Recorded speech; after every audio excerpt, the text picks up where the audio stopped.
My name is Andy MacKinnon. I'm a forest ecologist here in British Columbia. I've had the great good fortune to work all over the province over the last 3 decades, involved in research, writing, and teaching. And a lot of my work has been investigating BC's native plants and fungi, and also the differences between old growth forests and second growth forests. I was very interested in the differences between the different forest types because much of British Columbia, prior to European attentions, was covered by old growth forests. And over the last century or so, we've been converting those old growth forests, slowly or quickly, depending on where you are, into second growth forests. And these second growth forests are fundamentally different in a number of different ways than the old growth forests that they've replaced. So if this is going to be our management paradigm here in British Columbia, I thought it was important that we got a better idea of what these changes might mean in terms of social, economic, and ecological factors associated with these forest types. When we were looking at old growth and second growth forests, we tended to divide the things that we measured up into differences in structure, differences in function, and differences in species composition.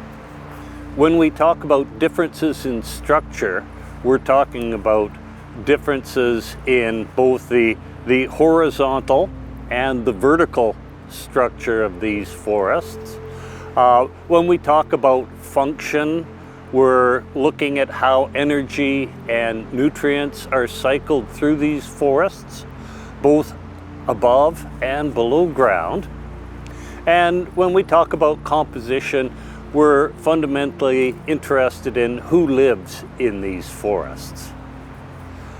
And in a lot of ways, a lot of the differences, the obvious differences at least, between old growth and second growth forests over a lot of British Columbia is driven by changes in forest structure.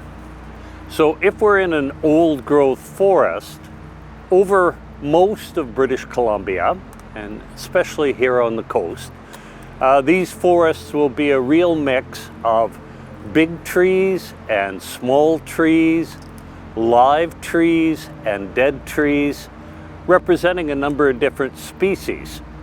And in addition, a number of the trees will have died and fallen over and be in various stages of rotting or decomposing, like this hemlock log in front of me here, which is fairly freshly fallen, or like this log here, which has been on the ground probably for more than 100 years and is beginning to fall to pieces.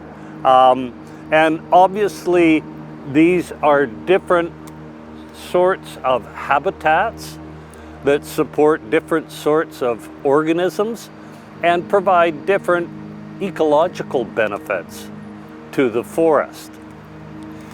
If we look at a second growth forest, and even a third growth forest, an area that has been logged and regenerated, what we find, instead of trees in a wide range of sizes, we tend to get a lot of trees of the same age and size, because that's what's being managed for.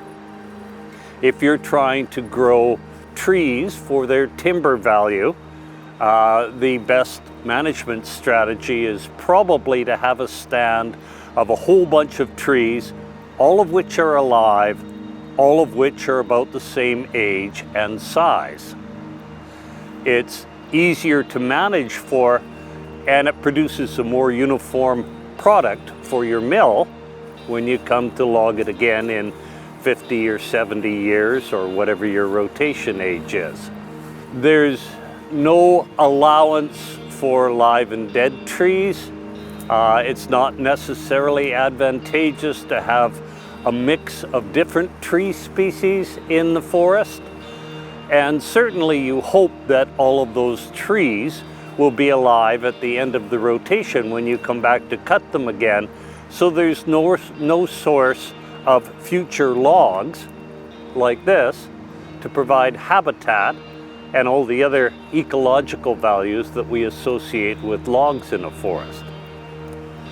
Because the structure of the second growth forest is so fundamentally different from the structure of the old growth forest, the species that live there are very different, and the ecological functions that that forest provides are different also. And these are some of the things that we've been studying here and, of course, elsewhere, for me personally, for 3 decades, trying to understand these differences and what they mean.